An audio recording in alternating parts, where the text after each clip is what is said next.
It's a subtle move that many of the tourists here may not be all that aware of given all the signage that exists, but the Yonge-Dundas Square name is no longer on top of the pillars behind me. A controversial move for those people that live here to give this space a brand new identity. Over the last few years, as these council decisions have wound their way through the system, I continue to hear from people that are very upset with this change. The faded outline of what had been the identifier for Toronto's Central Square is all that remains after the lettering was removed earlier this month. Only a couple of small Yonge-Dundas indicators remain as the transformation to Sankofa Square takes place.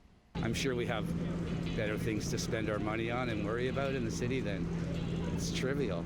I still call Sky Dome, Sky Dome. Maple Leaf Gardens, Maple Leaf Gardens. This will always be Dundas Square, bros. Come on. The Sankofa Square name came about after a committee involving Black and Indigenous leaders studied options to replace Dundas.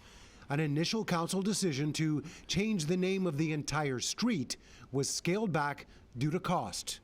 It shouldn't be lost that the renaming of the square could detract from that success in the future and end up costing the city and taxpayers a lot of money to run the square in the future. The price tag for the design, fabrication, and installation of new signage is expected to cost between $105,000 and $200,000. Money the mayor says doesn't come from the taxpayer. So yes, it costs, I think, something like $104,000 to change the name of the square and with the sign.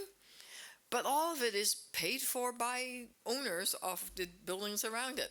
The process began after a petition pointed out that Henry Dundas was involved in delaying the abolition of the transatlantic slave trade. Sankofa, meanwhile, originates in Ghana and represents the act of reflecting on and reclaiming teachings from the past. I think it's fine. Yeah, change is good. Because of the past reputation, I think we need to move forward.